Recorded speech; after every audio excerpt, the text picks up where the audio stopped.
अस्सलाम वालेकुम। इफ़ा ऑनलाइन में एक नए टॉपिक के साथ हाजिर हैं। आज का हमारा टॉपिक है secure advance concept, principles, form, contractor bill में उसे कैसे यूज़ किया जाता है और एग्जामिनेशन पॉइंट ऑफ व्यू से इसके क्या टिप्स हैं। हमारा ये सब्जेक्ट है public works accounts rules and procedure का। तो इसमें हम देखेंगे सिक्योर एडवांस के हवाले से पब्लिक वर्क्स में क्या क्या प्रोविजन है, क्या उसके प्रिंसिपल्स होते हैं। Welcome to our channel Pifa online. तो सबसे पहले इसके बुनियादी कॉन्सेप्ट को समझते हैं। What is a secure advance. CPWD में सीपीडब्ल्यूए कोड में सिक्योर एडवांस को ये डिफाइन किया हुआ है। Is a term applied specifically to an advance made on the security of material brought to the site of work to a contractor whose contract is for the completed item of work। Contractor को दिया जाता है, material की security पे दिया जाता है और वो कॉन्ट्रैक्ट की nature completed item of work होगी। तो बेसिकली ये एक एडवांस है, कॉन्ट्रैक्टर को फैसिलिटेट करने के लिए एक एडवांस दिया जाता है, secure advance. Secure advance is given on the material. Condition यही है कि इसकी जो सिक्योरिटी है वो मटेरियल होता है, वो मटेरियल प्रोवाइड करता है, फिर उसे सिक्योर एडवांस दिया जाता है। जब वो जिस प्रोजेक्ट पे, जिस साइट पे उसे काम मिला है कॉन्ट्रैक्टर को, वो साइट पे वो मटेरियल ले आता है तो फिर उसे ये एडवांस प्रोवाइड किया जाता है, बट नॉट मयर्ड। क्योंकि हमारे जो कॉन्ट्रैक्ट में जब हम एग्जीक्यूशन करते हैं, बिल बनाते हैं, तो वो मयरमेंट की बुनियाद पे होते हैं। सिक्योर एडवांस में पेमेंट की जाती है, लेकिन ऐसा ये किसी आइटम की एग्जीक्यूशन पे मयरमेंट नहीं होती, बल्कि मटेरियल ब्रॉट एट साइट लाने पे उसे एडवांस दिया जाता है। और इसमें एक कंडीशन ये भी है कि कॉन्ट्रैक्टर जो है वो एक इंडेंचर बॉन्ड साइन करता है और बताओ सिक्योरिटी इंडेंचर बॉन्ड साइन करता है और मटेरियल को साइड पे लाता है, तो उस पर सिक्योर एडवांस दिया जाता है। अब इसके प्रिंसिपल में हम डिस्कस करेंगे तो आपको सिक्योर एडवांस का मजीद कॉन्सेप्ट क्लियर हो जाएगा। तो पहली बात यह है कि सीपीडब्ल्यूए कोड में लिखा यही गया है कि advances to the contractor as a rule prohibited. ये कोई एज ए रूल प्रोवाइड नहीं किए जाते। कानून यही कहता है कि ये इन्हें ना दिए जाएं, कॉन्ट्रैक्टर को ये प्रोवाइड ना किए जाएं। लेकिन अगर कोई ऐसे हालात हैं, अगर एग्जीक्यूटिव इंजीनियर, कंप्यूटर अथॉरिटी ये सूटेबल समझती है कि उसे in the best interest of the public government के प्रोजेक्ट कंक्लूड करने में, एग्जीक्यूट करने में इसे देना चाहिए, तो इसे दिया जाता है। आजकल क्योंकि बिडिंग डॉक्यूमेंट में पाकिस्तान इंजीनियरिंग काउंसिल की बिड डॉक्यूमेंट इस्तेमाल होती हैं, तो उनमें क्लासेस मौजूद होती हैं। एम्प्लॉयर के पास ये फैसिलिटी होती है कि वो इन क्लासेस को डिलीट कर सकती है, यानी ये मैंडेटरी नहीं है। एम्प्लॉयर अगर मुनासिब समझता है तो ये क्लासेस इंक्लूड करता है, लेकिन एज ए रूल इसे प्रोहिबिट करना गवर्नमेंट जो है उसे प्रोहिबिट करती है। The secure advance should not be an advantages to the contractor. ये कोई उसके लिए कोई बेनिफिशियल नहीं होना चाहिए। सिक्योर एडवांस यानी interest of the public priority होनी चाहिए। मटेरियल के हवाले से material must be bona fide use of the work. Material बिलफर्ज ये रोड कंस्ट्रक्शन का वर्क है, तो उसके अंदर आप फूड की सप्लाई मटेरियल ले आते हैं तो वो बोनाफाइड यूज नहीं है वर्क में। या आपने सप्लाई का कॉन्ट्रैक्ट किया है तो उस पर वो बिटुमेन या स्टील ले आता है तो वो उसका यूजेबल नहीं है। तो material must be bona fide use of the work. Second पे requirement of material should be for near use in the work. एक कॉन्ट्रैक्ट साइन हुआ, अभी प्रोजेक्ट रोड का प्रोजेक्ट है, इंसेप्शन पे है और बिलफर्ज जो उसकी असफाल्ट बिटुमेन है वो बिल्कुल एंड में एग्जीक्यूट होनी है, तो कॉन्ट्रैक्टर अगर बिटुमेन साइड पे ले आता है तो क्योंकि वो नियर फ्यूचर में यूज नहीं होनी, उसको अभी टाइम रिक्वायर्ड है, तो ऐसी सूरत में ये देखना चाहिए कि उस मटेरियल की बिल्कुल नियर फ्यूचर में यूज़ भी होना चाहिए।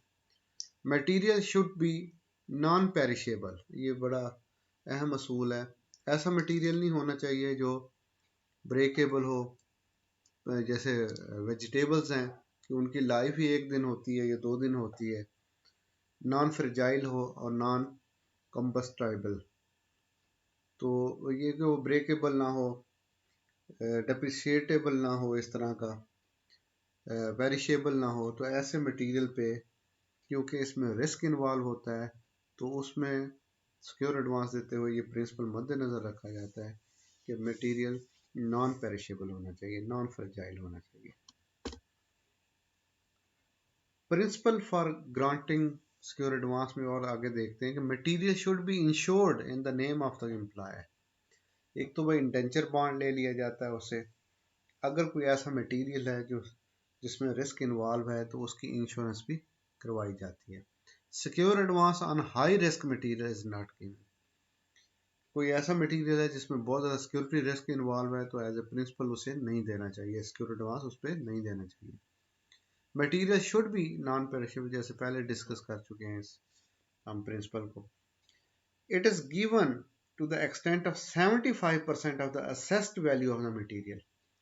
ये असेस्ड वैल्यू से मुराद है कि ऐसी वैल्यू जो आपके कॉन्ट्रैक्ट में दी हुई है, यानी बीओक्यू में दी हुई है, या उसकी मटेरियल जो मार्केट वैल्यू है, जो कि बीओक्यू की वैल्यू से ज़्यादा नहीं होनी चाहिए, उसका 75% उस पर सिक्योर एडवांस दिया जाते हैं। उस मद्देनजर इसकी लॉजिक यही है कि इन केस अगर कोई डेप्रिसिएशन होती है या कोई इसमें प्रॉब्लम होता है तो वो 25% में वो कवर हो सके।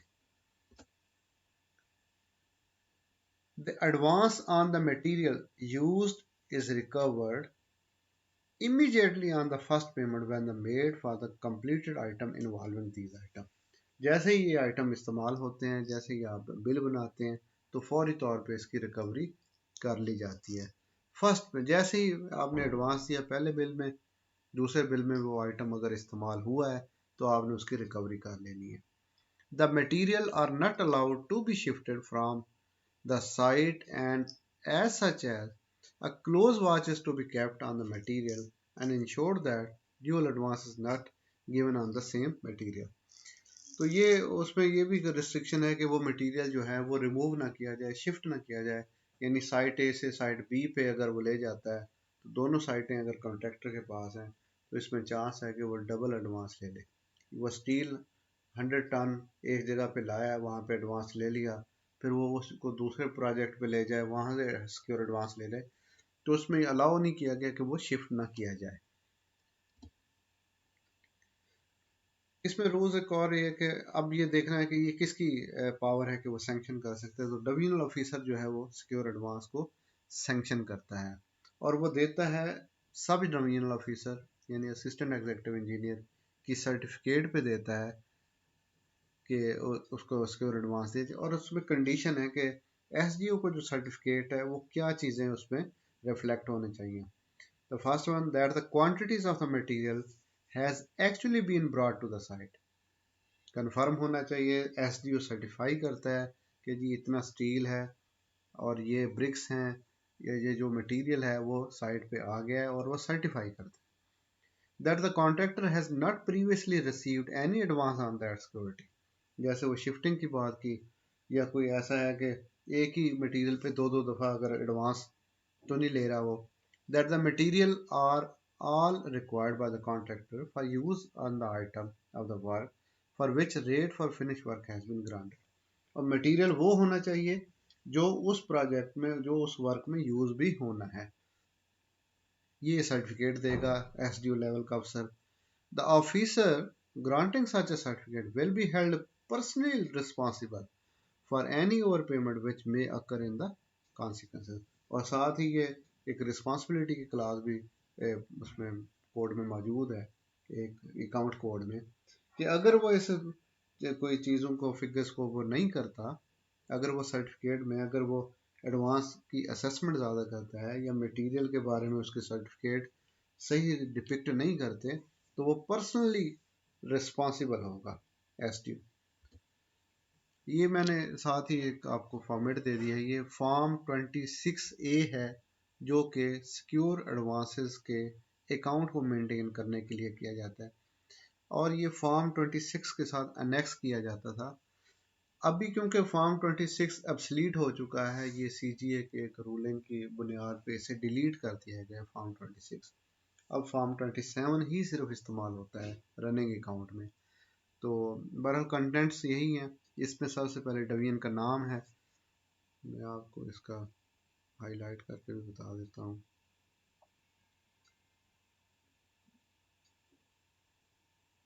ये डेबियन का नाम आता है, किस कॉन्ट्रैक्टर को दिया जा रहा है, कैश बुक का voucher number, date, serial number of the bill यहाँ पे लिखा जाता है, एज सब डिवीजन क्या है, नेम ऑफ वर्क क्या है, एग्रीमेंट का रेफरेंस दिया जाता है। तो इसके जो है ना 10 कॉलम होते हैं सिक्योर एडवांस के। The first quantity outstanding from previous bill, अगर तो पहला बिल बन रहा है तो फिर यहाँ कुछ भी नहीं होगा प्रीवियस बिल के। तो deduct quantity utilised in work measured since previous bill, तो जो आप रिकवरी कर रहे हैं सिक्योर एडवांस के अगेंस्ट मटेरियल की, तो वो यहाँ पे आती है। ये पिछला कितना एडवांस बाकी था, इसमें कितनी आप रिकवरी कर रही हैं सेकंड कॉलम में। थर्ड कॉलम में quantity outstanding including quantity brought to the site since previous bill, तो इसके अंदर 1 -2 का रिजल्ट आता है 3 में, और प्लस अगर कोई नई क्वांटिटी दी गई है तो वो भी 3 में ऐड हो जाती है, प्लस हो जाती है। 4 के अंदर हम फुल रेट लिखते हैं, full rate assessed by the divisional officer, तो फुल रेट आ जाता है यानी कि जो BOQ का रेट है। और डिस्क्रिप्शन ऑफ मटेरियल आती है कि ये सीमेंट है या बिचुमेन है या स्टील है या ब्रिक्स हैं, तो उसका यूनिट आ जाएगा कि क्यूबिक मीटर है, स्क्वायर मीटर में है, जिस या नंबर्स में है। तो यहाँ 7 नंबर पे हम रिड्यूस रेट लेंगे। रिड्यूस रेट के लिए थंब रूल आपने पढ़ा है, अभी देखा है कि 75% से ज़्यादा नहीं होना चाहिए। 8 नंबर कॉलम में हम अप टू डेट अमाउंट निकालेंगे रिड्यूस रेट को, और इसकी क्वांटिटी 3 नंबर कॉलम को और 7 नंबर कॉलम को मल्टीप्लाई करके 8 नंबर में उसका रिजल्ट ले लेंगे। तो 9 और 10 में 9 में रेफरेंस दिया जाता है ऑर्डर्स का, और 10 में रीजंस लिखी जाती हैं कि अगर वो मोर देन 3 मंथ में क्लियरेंस नहीं हो रही। और इसका जो टोटल होता है, टोटल आउटस्टैंडिंग अमाउंट का, ये यानी कि 8 नंबर कॉलम का टोटल, इसे एंट्री C का नाम दिया जाता है।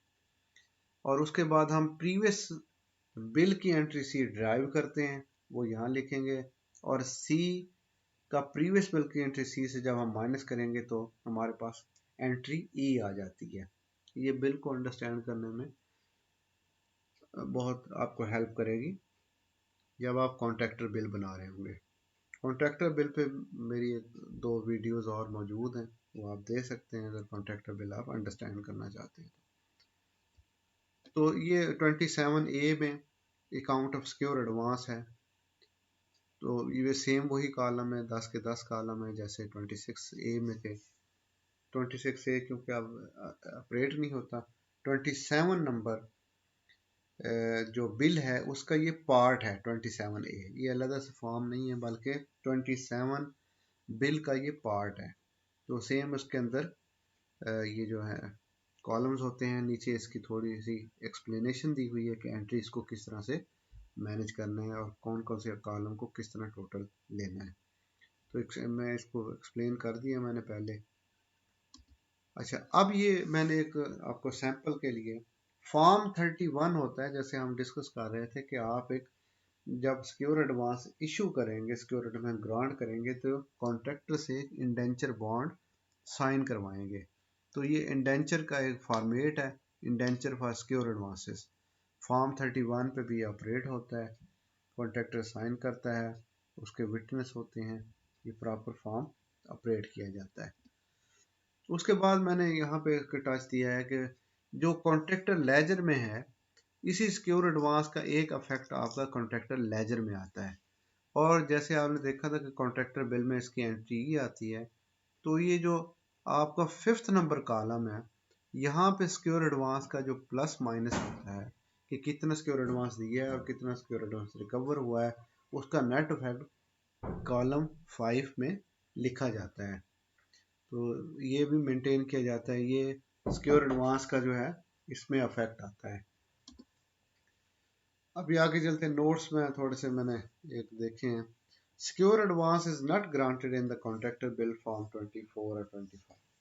फर्स्ट एंड फाइनल बिल जो होता है उसमें सिक्योर एडवांस नहीं दिया जाता, नहीं होता उसमें, क्योंकि वो बिल पहले ही शुरू हुआ और कंप्लीट हो गया, तो इसमें सिक्योर एडवांस का जिक्र ही नहीं होगा। इसी तरह फॉर्म 25 में नहीं होता। If a secure advance has been previously allowed to a contractor on the security of any material, and such material have been used in the construction of an item, the amount of the advance payment for that item should not exceed a sum equivalent to the value of work done less the proportionate amount of secure advance ultimately recoverable on account of material use।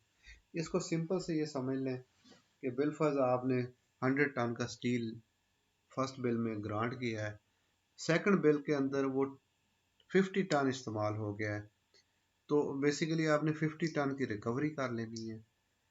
और अगर आप 50 आपने 100 ton की basically recovery करते हैं और 50 क्योंकि material at side पड़ा हुआ है, तो 50 टन के लिए मजीद सिक्योर एडवांस को अलाउ कर देते हैं। यानी कि उसका नेट इफेक्ट वही आता है, जितना आइटम एग्जीक्यूट हो गया है वो रिकवर हो जाता है और बाकी जो है फर्दर ग्रांट कर दिया जाता है। There shall be a separate entries for each class of material. जब हम उसकी सिक्योर एडवांस की फॉर्म अपडेट करते हैं तो हर क्लास ऑफ मटेरियल के लिए अलग एंट्री की जाती है। There must be provision in the contract to provide secure advance.